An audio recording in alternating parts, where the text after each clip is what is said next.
कहानी की शुरुआत होती है एक ऐसे सीन से जिसे देखकर रूह कांप जाए। अंधेरे कमरे में एक आदमी एक लाश पर एसिड डाल रहा है।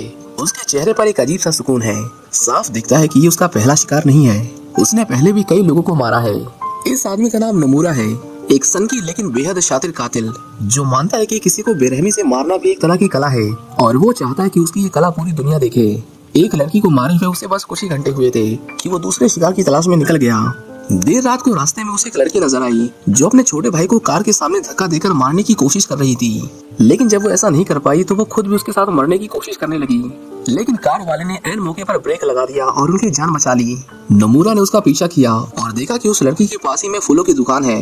उसी पल उसने तय कर लिया कि अगला शिकार यही होगी। अगले दिन वो कस्टमर बनकर फूल खरीदने के बहाने उसकी दुकान में गया। वो उसके बारे में जानना चाहता था, लेकिन तभी एक बूढ़ा आदमी बीच में आ गया जिसने नमूरा का ध्यान भटका दिया। कुछ बच्चों ने उसकी कार पर खरोच मार दी थी और वो गुस्से में उन पर चिल्ला रहा था। नमूरा ने उस लड़की से कहा, बस 1 मिनट, मैं अभी आता हूँ।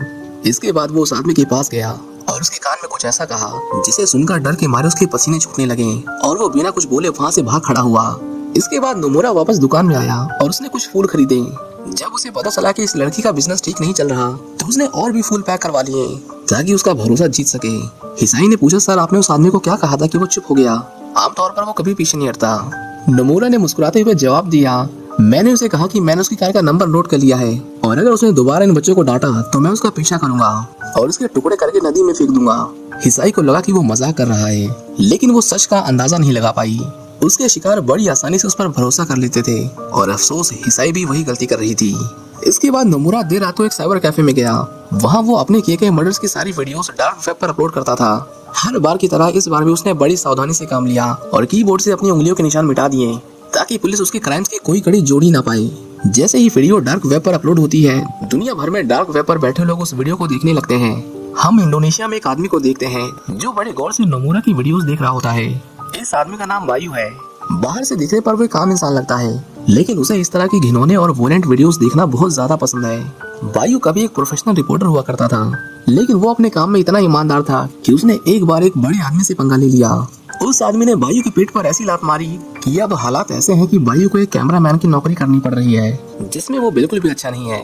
एक बार वायु एक वायरल स्टोरी कवर करने की कोशिश कर रहा था, लेकिन जब उसे कोई फुटेज नहीं मिली तो उसने खुद ही अपने टारगेट का पीछा करना शुरू कर दिया ताकि वो किसी तरह एक्सक्लूसिव फुटेज निकाल सके। उस टारगेट का नाम था धर्मा, एक बड़ा और ताकतवर बिजनेसमैन। जैसे ही धर्मा को पता चला कि ये वही रिपोर्टर है जिसने पहले उसकी इमेज खराब की थी, तो उसने अपने आदमियों को भेजकर वायु की जमकर पिटाई करवाई। उन्होंने न सिर्फ वायु को मारा बल्कि उसका कैमरा भी तोड़ दिया और उसकी कार के टायर पंचर कर दिए ताकि वो उनका पीछा ना कर सके। अगले दिन वायु को पता चला कि कोर्ट ने धर्मा को अपनी पत्नी को पीटने के आरोपों से बाइज्जत बरी कर दिया है। ये सुनते ही उसकी बची कुची उम्मीदें भी टूट गईं। तनाव से भरा हुआ वायु एक बार फिर से वॉयलेंट वीडियोस देखने लगा, लेकिन तभी अचानक उसकी बेटी कमरे में आ गई और उसने झट से लैपटॉप बंद कर दिया। इसके बाद वायु अपनी बेटी लिली को उसकी माँ के पास छोड़ने गया। वायु अपनी पत्नी डीना से बहुत प्यार करता था, लेकिन जब उसकी नौकरी चली गई तो वो अक्सर चिड़चिड़ा और तनाव में रहने लगा। यही तनाव उसके रिश्ते में धीरे धीरे दरार बन गया और आखिरकार डीना ने उसे तलाक दे दिया। अब क्योंकि धर्मा के लोगों ने उसकी कार को पंचर कर दिया था, इसलिए वो घर आने के लिए कैब बुक करता है। सफर लंबा था इसलिए उसकी आंख लग गई, लेकिन जब उसे होश आया तो उसने देखा कि ड्राइवर उसे एक सुनसान इलाके में ले आया था। कुछ देर बाद उसका दोस्त कार में घुस गया और उन्होंने वायु के सर पर गन रखकर उसे लूटने की कोशिश की। वो वायु की आपत्तिजनक सिचुएशन में वीडियो निकालना चाहते थे ताकि उसे ब्लैकमेल करके उससे और पैसे लूट सकें। वायु ने खुद को बचाने की कोशिश की, लेकिन वो अकेला था। उनकी बातचीत जल्दी हाथापाई में बदल गई और एक ने उस पर हमला कर दिया। मौका पाते ही वायु ने गन जोर से पकड़ ली और उसी गन से एक का सर उड़ा दिया। दूसरा तुरंत गन रिलोड करने लगा, लेकिन उससे पहले ही वायु ने गन उठा ली और उस पर गोलियों की बारिश कर दी। हालांकि वायु ने बहुत सारी वॉयलेंट वीडियोस देखी थी, लेकिन जब उसने ये सब असली में एक्सपीरियंस किया तो उसकी अंदर से रूह कांप उठी। वहीं दूसरी ओर हम नमूरा को देखते हैं जिसने एक नई लड़की को अपनी जान में फंसा लिया है। उसे नहीं पता था कि जिस आदमी को वो एक जेंटलमैन समझ रही है वो एक सीरियल किलर है। नमूरा उसे अपने साथ घर ले जाता है और उसके साथ भी वही करता है जो उसने बाकी लड़कियों के साथ किया था। वो रहम की भीख मांग रही थी, लेकिन वो जितना गिड़गिड़ाती नमूरा उतना ही खतरनाक होता जाता। आखिर में उसने एक बैट उसके मुंह में डालकर उसके सारे दांत तोड़ दिए और फिर उसे काट कर उसका कच्चा मांस खाने लगा। वहीं इंडोनेशिया में वायु की जब आँख खुलती है तो वो बहुत दर्द में था। उसने कल रात कुछ ऐसा किया था जो वो कभी सपनों में भी नहीं सोच सकता था। हमें दिखाया जाता है कि कल रात न सिर्फ वायु ने उन दोनों चोरों को मारा था, बल्कि उन्हें मारने के बाद उसने उनकी वीडियो भी बनाई थी और फिर उसे डार्क वेब पर अपलोड कर दिया। उसने ऐसा क्यों किया ये सोचकर उसे खुद से घिन आ रही थी। पर एक बात तो तय थी कि वो कुछ ऐसा महसूस करने लगा था जो उसने आज से पहले कभी नहीं किया था। इसी बीच नोमुरा भी उसकी अपलोड की गई वीडियो देख लेता है।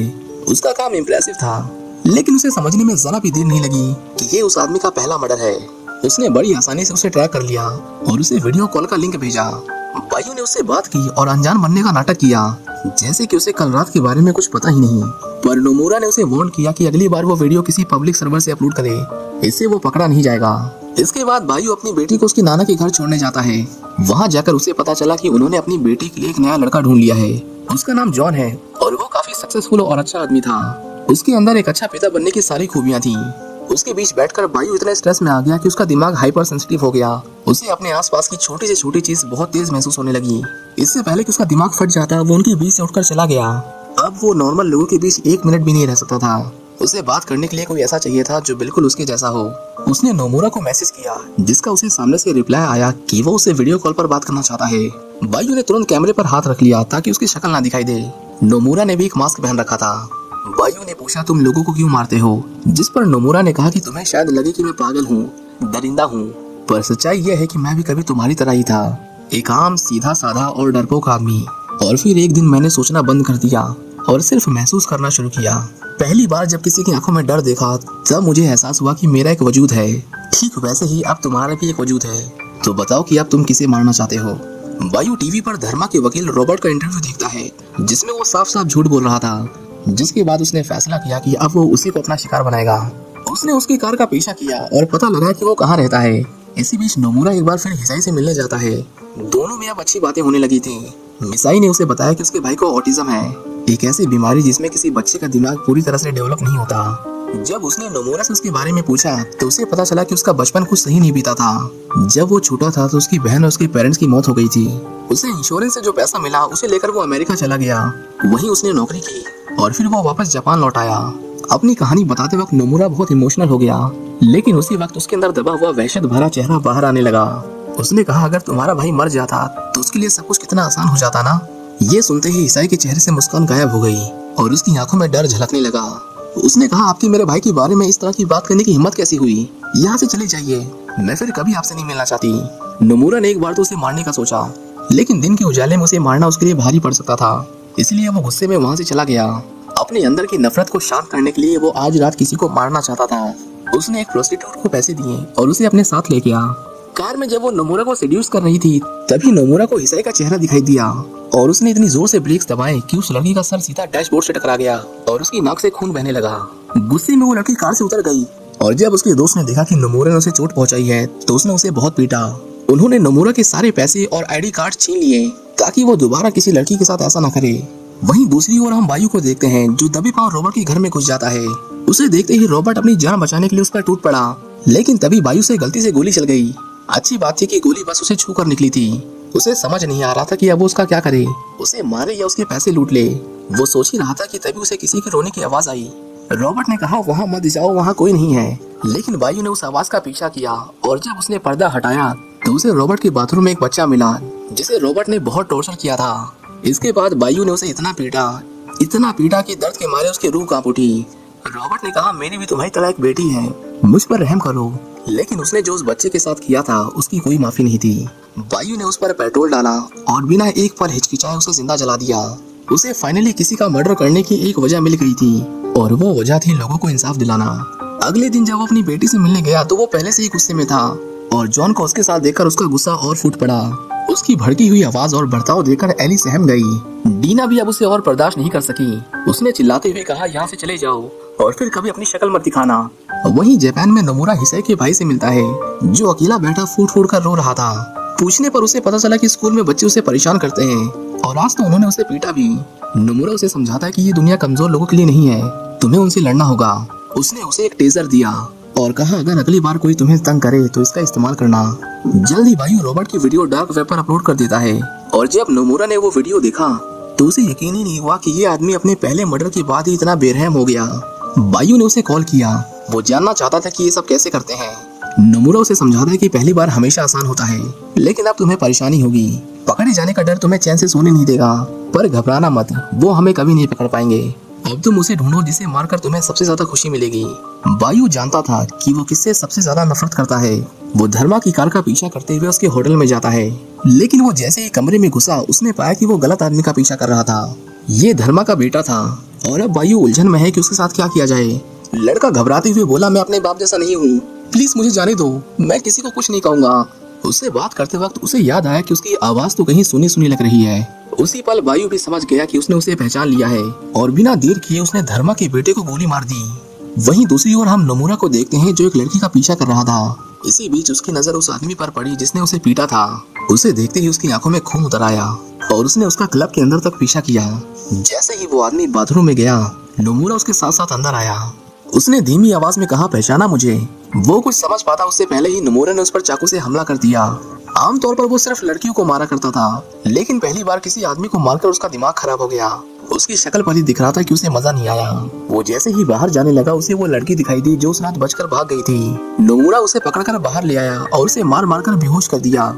उसकी बॉडी को डिक्की में डालते वक्त कुछ पुलिस वाले उसके पास आते हैं और उसे बताते हैं कि सर आपकी कार नो पार्किंग जोन में खड़ी है। उनमें से एक को उस पर शक हुआ, इसलिए उसने नमूरा को उसका लाइसेंस दिखाने को कहा। उन्हें वो काफी पढ़ा लिखा और अमीर लगा, इसलिए उसके सीनियर ने कहा उसे जाने दो। इसी बीच वो लड़की कार से बाहर आ जाती है, लेकिन नमूरा ने पुलिस वालों के पलटने से पहले ही उसे दोबारा स्टैब करके लॉक कर दिया। वहीं दूसरी ओर धर्मा के बेटे को मारने के बाद बायू वहाँ से निकलने का रास्ता ढूंढ रहा था। जल्द ही गार्ड्स दरवाजा तोड़कर अंदर आ गए और इंडोनेशिया के सबसे पावरफुल आदमी के बेटे की लाश देखकर उन्होंने तुरंत मैन हंट चालू कर दिया। बायू एक अलमारी में छिपा हुआ था, लेकिन जैसे ही गार्ड्स को उस पर शक हुआ वो तुरंत बाहर की ओर भागने लगा। वहाँ एक नहीं, दो नहीं, बल्कि सैकड़ों गार्ड्स ने उसे देख लिया था। उन्हें देखकर उसकी सांसें तेज होने लगी और उसे एड्रेनलिन का इतना तेज डोज मिला कि वो भीड़ को चीरते हुए ऐसा भागा कि कोई उसे पकड़ नहीं पाया। गार्ड ने उसका बेसमेंट तक पीछा किया, लेकिन किसी तरह उनसे अपनी जान बचाते हुए बायू ने मेन गेट बंद कर दिया। उन्होंने उसका मास्क नोच डाला, लेकिन खुशकिस्मती से उसका मुंह उल्टी डायरेक्शन में था, इसलिए किसी ने उसका चेहरा नहीं देखा। इस पूरी सिचुएशन से एक बात साफ थी कि जब बात इंसान की जान पर बनाती है तो वो किसी भी सिचुएशन से यूं निकल सकता है। वहीं दूसरी ओर नोमुरा उस लड़की को मारने की तैयारियां कर रहा था। इस बार वो कुछ स्पेशल करने वाला है। उधर बायू पूरी रात भागकर इतना थक गया था कि अगली सुबह जब उसे होश आया तो उसका पूरा शरीर दर्द से मानो टूट रहा था। ठीक उसी वक्त नोमुरा उसे वीडियो कॉल करता है। बायू कल रात के एक्सपीरियंस से पहले से ही डरा हुआ था और जब उसने देखा कि नोमुरा उस लड़की को उसकी आंखों के सामने मारने वाला है तो उससे ये सहन नहीं हुआ और उसने चिल्लाकर नोमुरा को रोकने की कोशिश की। वो जानना चाहता था कि उसकी वजह क्या है, वो लोगों को क्यों मारता है, लेकिन नोमुरा ने जवाब दिया कि वो ये सब उसे सिखाने के लिए कर रहा है। बायू समझ गया कि ये आदमी साइको है और उसके सारे विक्टिम्स बेगुनाह लोग थे। वो उस लड़की की जान के लिए गिड़गिड़ाने लगा, लेकिन सिर्फ इतना उसका मन बदलने के लिए काफी नहीं था। नोमुरा कुल्हाड़ी से उस लड़की के सर के 2 टुकड़े करने ही वाला था कि तभी कोई बेल बजाता है। हम देखते हैं कि दरवाजे पर मिसाई खड़ी है जो उससे अपने भाई के बारे में बात करना चाहती है। नोमुरा ने दरवाजा खोला और अंदर आते ही मिसाई उस पर भड़क उठी। उसने कहा, तुम्हारे कहने पर मेरे भाई ने अपने क्लासमेट पर अटैक किया, उसे स्कूल से निकाले जाने के बारे में बातें हो रही हैं। तुम एक बच्चे को ये सब कैसे सिखा सकते हो? नोमुरा ने कहा, वो बिल्कुल मेरी तरह है, वो भी अपनी बहन से प्यार करता है जैसे मैं करता था, लेकिन वो कमजोर है। मैंने देखा था उस रात कैसे तुमने उसे सड़क पर छोड़ दिया ताकि एक गाड़ी उसे कुचल कर चली जाए। तुम उसे मारना चाहती हो और वो मुझे तुम्हारी आंखों में साफ साफ दिखाई देता है। मिसाई ने उसे कहा कि तुम पूरा सच नहीं जानते, उस रात मैं भी उसके साथ मरना चाहती थी, लेकिन मैं ऐसा नहीं कर पाई और मैं अपने भाई से बहुत प्यार करती हूँ। अपनी जिंदगी आसान करने के लिए उसे मारने के बारे में सोच भी नहीं सकती। नोमुरा समझ गई कि आदमी साइको है। उसने कहा, आज के बाद मेरे भाई से दूर रहना। वहीं दूसरी ओर उस लड़की को होश आ जाता है। बायू जो अभी भी कॉल पर था उसे कहता है कि चिल्लाओ, जितनी जोर से चिल्ला सकती हो। जल्दी उसकी चीख हिसाई ने सुन ली। नोमुरा उसे चुप कराने के लिए जाने ही वाला था, पर तभी उसे एहसास हुआ कि अब बहुत देर हो चुकी है, उसे उन दोनों को मारना होगा। उसने हिसाई का गला दबाने की कोशिश की, लेकिन हिसाई ने उसी की टेजर गन से उसे जोर का झटका दे दिया और उस लड़की की आवाज का पीछा किया। आखिर में वो टॉर्चर रूम को ढूंढ लेती है। बायू ने उन्हें कहा, यहाँ से भाग जाओ इससे पहले कि वो वापस आ जाए। वहाँ से निकलते ही वो एक दूसरे कमरे में आती हैं और वहाँ जो उन्होंने देखा वो सच में बहुत डरावना था। अंदर एक लाश थी जो पूरी तरह सड़ चुकी थी। अचानक नोमुरा ने उन पर हमला कर दिया, लेकिन मिसाई ने बड़ी तेजी से उसके सर पर फ्लावर पोट दे मारा, जिससे वो कुछ देर के लिए दर्द से सुन्न पड़ गया। दोनों किसी तरह बाहर आई, लेकिन जैसे ही मिसाई ने कार स्टार्ट की, नोमुरा फिर से उन पर अटैक कर देता है। वो दूसरी वाली लड़की रेंगते हुए भागने की कोशिश करती है, लेकिन अफसोस नोमुरा उसे पकड़ लेता है। इसके बाद खून से सना हुआ नोमुरा बायू के पास आता है और उसे बताता है कि उन दोनों ने सच में बहुत अच्छी कोशिश की, लेकिन शिकार चाहे जितना भी तेज दौड़े, शिकारी से कभी नहीं बच सकता। बायू ने तुरंत लैपटॉप बंद कर दिया और सोने चला गया। जब उसे होश आया तो उसने देखा कि उसकी बेटी उसके घर में थी। डीना उसे आखिरी बार गुड बाय कहने आई थी। बायू को एहसास हो गया था कि उसने कितना गलत किया वो उससे माफी मांगता है और उससे वादा करता है कि वो सब कुछ ठीक कर देगा। डीना उसे बहुत समझाने की कोशिश करती है, लेकिन आखिर में उसने कॉम्प्रोमाइज कर लिया और फैसला किया कि वो इस रिश्ते को एक और मौका देगी। वहीं दूसरी ओर नोमुरा अपनी बहन की लाश को आखिरी बार गुड बाय कहता है। एक नई शुरुआत के लिए उसका पुरानी चीजों को दफन करना जरूरी हो गया था, इसलिए उसने अपनी बहन की सालों पुरानी लाश को आग लगा दी।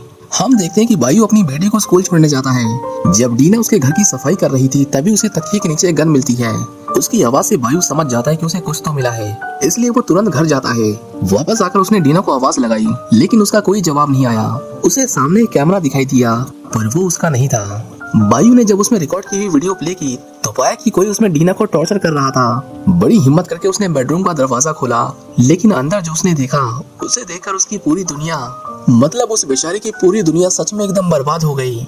हम देखते हैं कि नोमुरा ने उसकी वाइफ का रेप करके उसकी पूरी बॉडी को चाकू से गोद दिया था। बायू उसकी लाश के पास बैठकर खून के आंसू रोता है।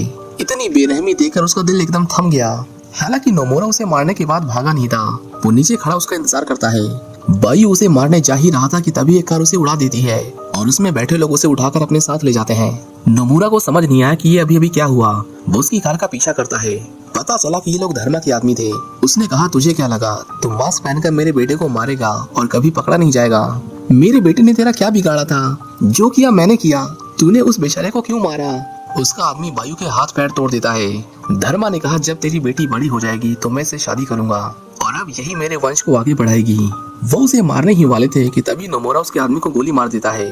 उसने धर्मा को पीट पीट कर उसे अधमरा बना दिया। आखिर में वो बायू के पास आया और उसे कहा कि तुमने जो शुरू किया था उसे खत्म करो। बायू अब भी इस सच्चाई से नहीं उभर पाया था कि उसने ही डीना को बेरहमी से मारा।